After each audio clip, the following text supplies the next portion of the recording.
Hey everyone, I hope you guys are having a great weekend. It's another gray Sunday. Why? Every weekend it's gray. I hope it is not great for you guys. Up in the area where I am, we had a nor'easter the other day, so it was half snow, half perfectly normal grass, which was really weird looking. But anyway, yeah, some strange weather. So I had one thing I just wanted to say before we get started here, and that is I am now, I think I told you guys I'm now on Miraki, and I just wanted to let you guys know that I am a verified author on Miraki, which is really cool because you guys know, I'm sure a lot of you know, how much of a pain it can be to become verified on any platform. So I'm excited to be verified on Miraki. And if you don't know what that is, go check it out. It's an app. This is not an advertisement, but it is an app that really makes it easy for you to just create really attractive like quotes or poetry, haikus, whatever you want to do from your phone. And you can put your own picture, you know, that you have in there, or you can decide that you want to use one of their pictures and they let you change the font and the size and all kinds of stuff. A lot of good control there. And so I've really just been enjoying that app a lot. I've been looking for one like that. Okay, Rebecca is saying, has it not started yet, or does my internet continue to hate me? I just started. I hope that you can see me. Maybe it'll be delayed. Maybe delayed. Okay.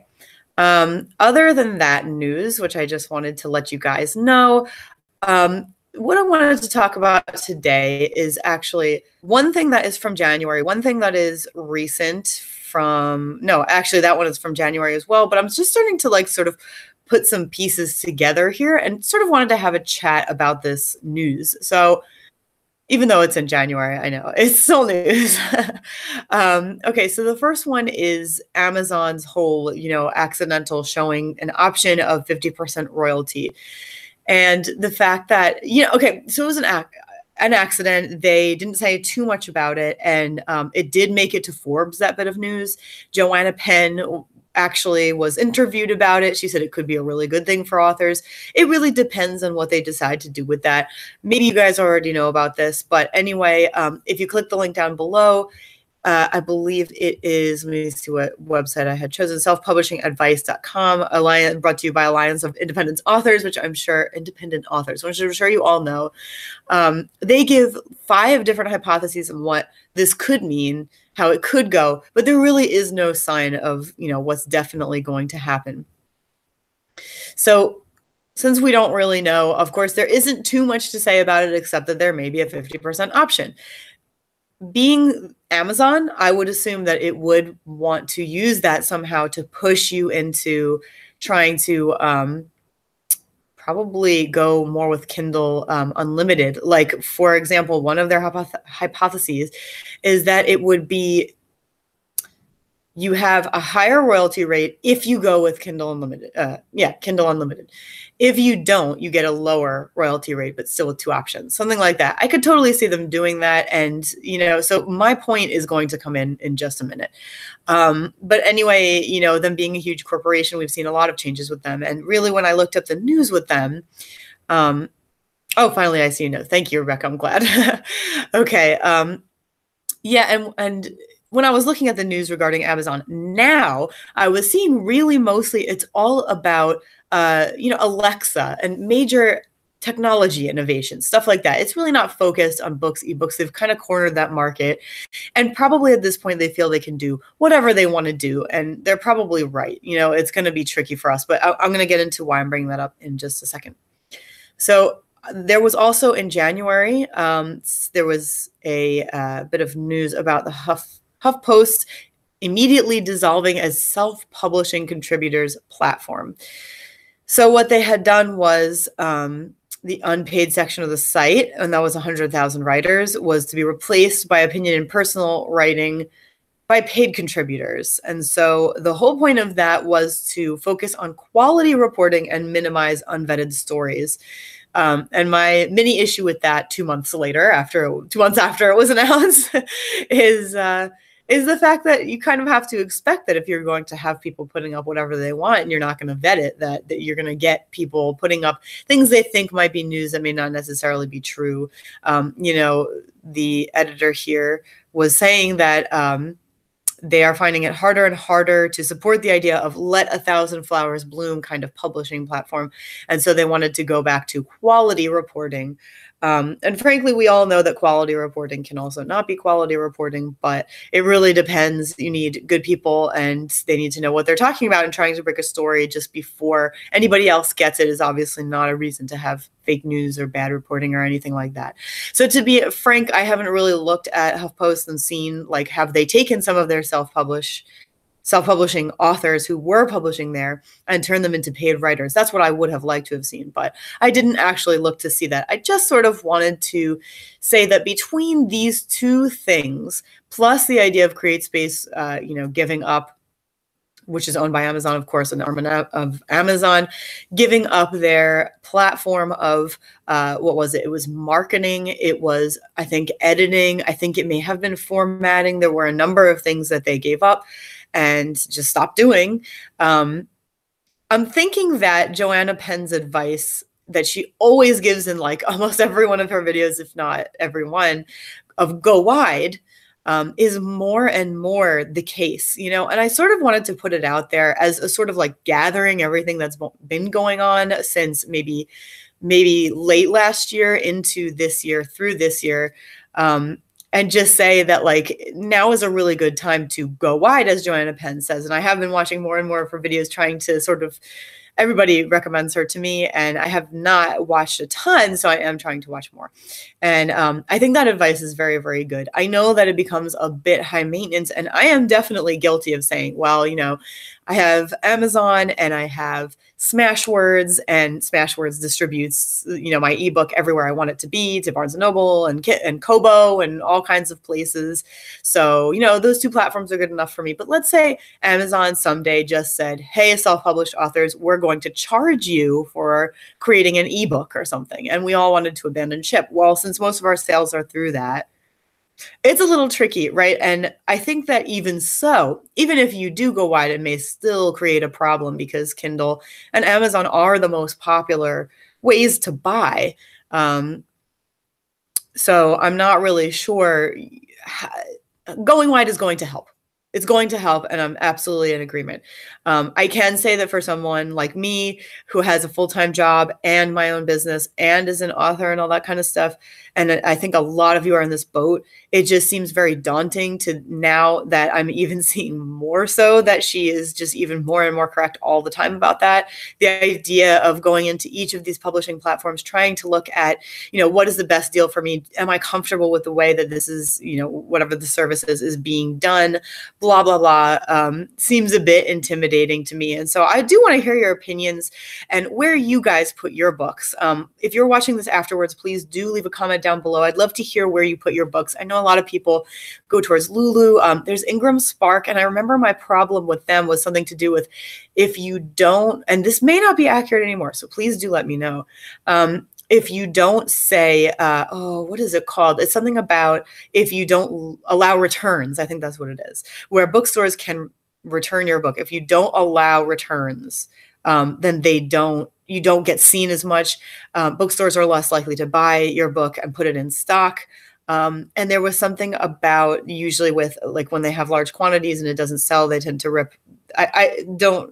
I just forget the word for this, but they can rip the cover off to make sure that nobody else like digs it out of the garbage when they throw it away and resells it or something like that. And that to me was like, you know, oh, like I can't handle that. And maybe I was like a baby indie author at the time. So maybe that was a little bit of an overreaction. But that's why I'm asking you guys, like, what do you think? Do you think that's not such a big deal? Do you think it's just part of the price you pay? You know, like, who cares? It's just the way things are. And I would go that way anyway. It doesn't bother me that much, even though I'd be losing stock and maybe losing money, stuff like that. I'm not really sure. I just find that Amazon and Smashwords are the most, and CreateSpace, which is part of Amazon, is the easiest. And so that's the way that I'm going to go as a super busy person. And I'm sure that's the way a lot of you have gone too. So I think one of our friends, Michael J. Elliott, and a number of other people have gone with Lulu. And I can't say that I've looked into it heavily since maybe 2015. So I don't even remember that much about it. And so I just wanted to sort of bring these 2 points up as a discussion and see what you guys think. Like, do you see the indie world with all this news, sort of becoming a place where more and more you need to go wide, more and more you need to care a little bit less about things like being afraid of, losing money on somebody, a bookstore buying a certain amount of copies, returning them, and however that works with them tearing off covers and losing money and stuff, which, as I understood at the time, was a possibility. And please do tell me if I'm not informed anymore, because that scared me off so much that I never went back. I just was like terrified. So Rebecca says, and this is back to the HuffPost thing with self-pub being cut from their, they just wanted to get rid of fake news and stuff. She says, or reporting fake accusations as legal charges pressed, then doubling down, saying that the accused wasn't reprimanded for their accusations. Yeah, that is 100% true. There are so many issues with fake news, Rebecca, and it's really disappointing. Like, I wonder, like, fake news is a big thing now, right? We're talking about it all the time. But I do wonder how much of it was out there, like, let's say in the 80s and 90s, when there wasn't as heavy internet usage. And maybe there was a lot, and we didn't really know as much, or when somebody jumped the gun and reported something that turned out not to be true, maybe there wasn't as much of a, you couldn't come down on them on Twitter, Facebook, Instagram, everywhere, hit them, and hit them with hate and stuff. And that happens a lot. So I wonder if it didn't turn out as serious for them, any news outlet, because of course, they don't usually disappear over something like that. Sometimes a reporter will be fired, a lot of times not. But that is very true, what Rebecca said. And I feel that there are much harsher consequences today than there used to be like 20 years ago. Anita Stewart, hi Anita, says, I've done Lulu. It's way easier than CreateSpace. That is great to know. That is wonderful to know. And you can find her books under AF Stewart. She also has a group on Facebook that you can join if you're a fan of hers. And she does horror haikus, which is really, really cool. So anyway, okay, that's good to know. And I'm really glad you're telling me that, because like I said, I haven't really looked into these options since I was a baby indie author and was first making decisions about this stuff, and looked at it and sort of said, well, what makes the most sense for me, from my busy schedule? What scares me the least? What looks the easiest and seems to be the best choice? And of course, at the time was Amazon and Smashwords, always. So Rebecca is saying I need to check into Lulu. Yeah, me too. Definitely. I'm going to look at that now. And I'm glad you said that. There's also, like I said, Ingram Spark, and I had got very confused at the time. There's Ingram Spark, and there's a lot of branches of it and subdivisions, I believe, if things are still the same as they used to be. And so there are differences between those branches. And baby Christy sounds adorable. She's very naive. But I think at the time I did research well enough for a start, a start. But now, I've been in this game for 3 years, and I do want to reevaluate it, especially as we see this news coming along. Now, one of the things that in the Forbes article in January that Joanna Penn was quoted as saying was that there are actually a lot of opportunities opening up for indie authors through, like, example, I think she said Kobo merging or having a deal or whatever it is with Walmart. And so your books can make it from, be available through Walmart via Kobo. I believe that's how it works. Always correct me if I'm wrong. I'm completely open to that. And so, like, she named 3 things that were similar to that were good opportunities for indie authors. Something about Barnes & Noble redoing their self-publishing platform, I think. Again, I go through Smashwords, it puts it on Nook. I don't have to deal with it, so I like those one-step solutions, but it puts me in a tough position should any company go down. So she was saying that should Amazon decide to sort of, take away options by putting a 50% royalty and taking away a 70% royalty and putting that just into Kindle Unlimited, or doing something else that has the potential to make things difficult for indie authors. She was saying it would be bad timing because a lot of other places have a lot of opportunities, and good opportunities at that. So, you know, she's extremely, obviously she's like the top of the class, knows what she's talking about, is on top of everything. And so it makes a lot of sense what she's saying. So there's not much we can do to predict, but just seeing all of these things, whether they're good, whether they're bad, I'm more and more saying, let me go check out other stuff. Anita says, you should check out Draft to Digital for wide ebooks. Okay. That is something I have heard of, and I've heard of from multiple people. And it's something where I said I need to look at that and then never did. So, you know, I like to focus mostly on the writing and stuff, but this stuff is important. You know, this stuff is really important. And I don't know, maybe we could have like some stuff where we all talk about this at some point, and we all put our experience out there and the risks and the pros and the cons of every platform. Maybe that's something we should do at some point. We could do like a panel here where we're just having a chat about that. We could do it somewhere else. We could do it, you know, on the Writer's Edge, Going to Now, wherever we want to do it. But maybe that would be interesting, because I think that the research can be daunting. You know, and especially, like I said, as most of us are doing other things, doing full-time jobs, or we are full-time parents, or whatever we are is full-time.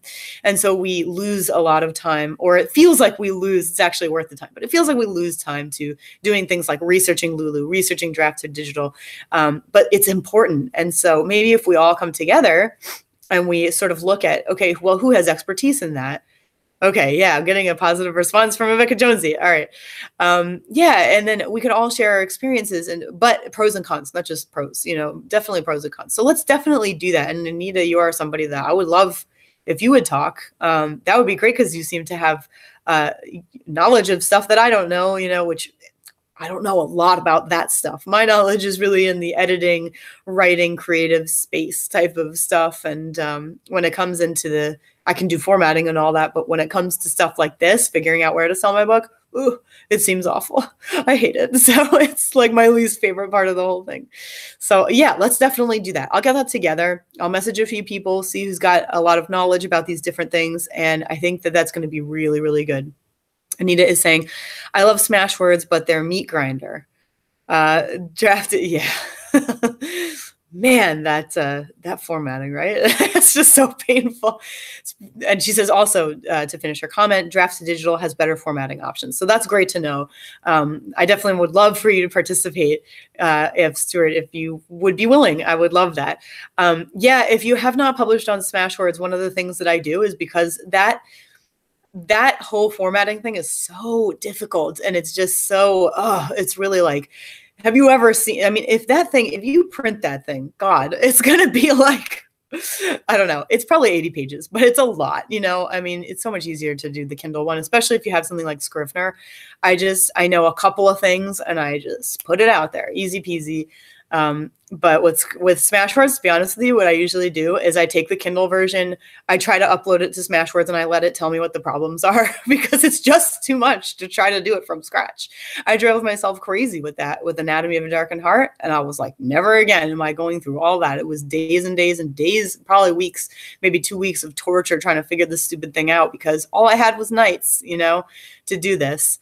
So, Rebecca says, I pushed out and didn't format mine at all. It looked good and took zero effort on Smashwords. Well, you lucked out, girl, because they wouldn't even put mine up with the stuff I was doing. They were like, this is wrong, and this is wrong, and this is wrong. And don't get me wrong, I'm not putting Smashwords down at all. It's a great platform. It has lots of great books, and it has so many options on it, you know, whatever format you want, which is fantastic. It's just the formatting that is so painful. I'm sure there are reasons they do it, though. And Anita Stewart says, sounds good. Great. Well, I will be in touch.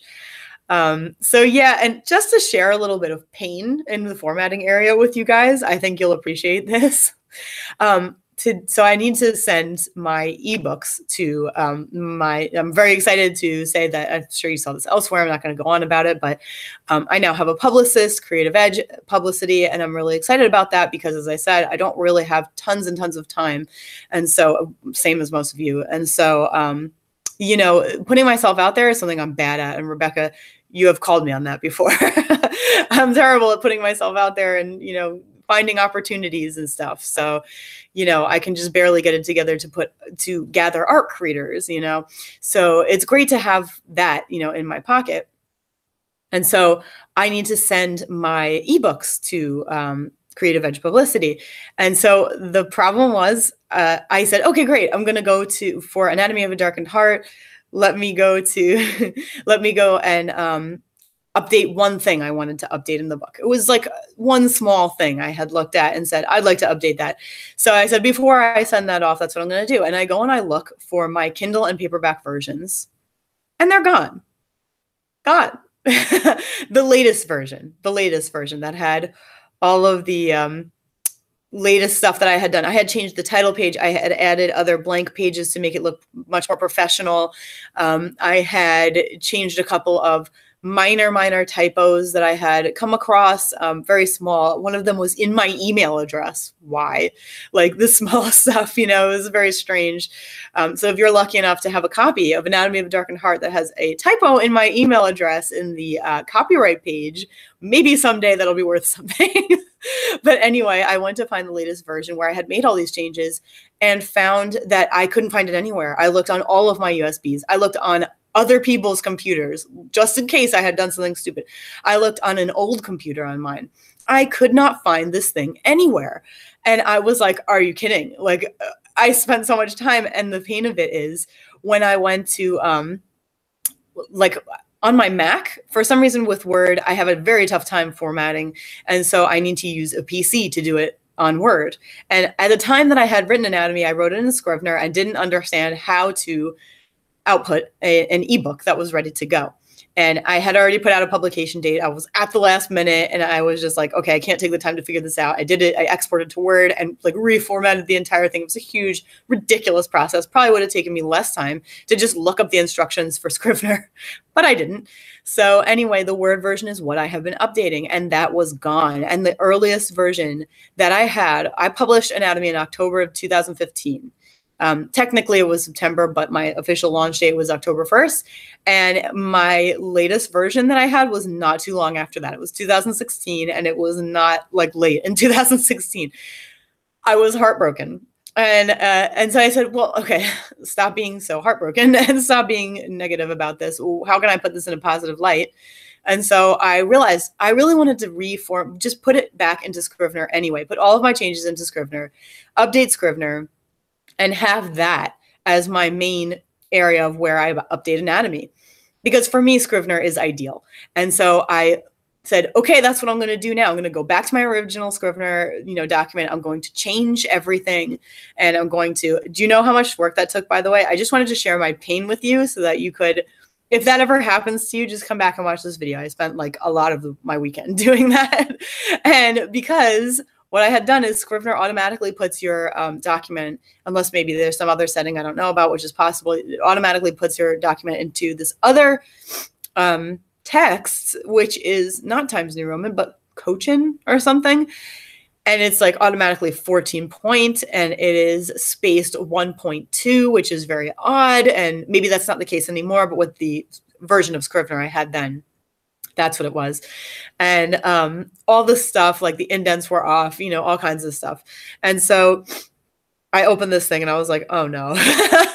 But I took this as an opportunity. And like, that's one way, if you feel very negative about, you know, sort of being set back by something, you could think like, well, what changes would I have wanted to make anyway? Maybe there's some positive way I could look. And I always tried to do that. So I've spent a fair amount of time this weekend doing that, going through literally changing every single, I'm sure there are easier ways, but I had to change it all. Times New Roman, change the point size, change the spacing, change the indent, everything. And so I'm still working on that a little bit. But when I'm done, I'm going to be able to easily, when my third book comes out, just export it with the new book title in there under my other works section and everything else. And it's going to be really easy. That was just a very long rant about what I went through this weekend. And I hope you enjoyed it, because I think we all go through times like that. And it's kind of nice to know that other people go through it. So I have gone through it. If you ever go through it, you are not alone. And, you know, that was fun. Anais says, I am interested in draft to digital. I formatted so much. Yeah, me too. Let's talk about this. I'm going to set this up. It's either going to be, we'll see if I can get it for it to be next week, next Sunday. That'd be great. If not, it'll be the week following. But I definitely want to do this, this idea of talking to other people who know more about other platforms as soon as we can, so that I can get that information. You guys can get that information. We can have a really strong starting point.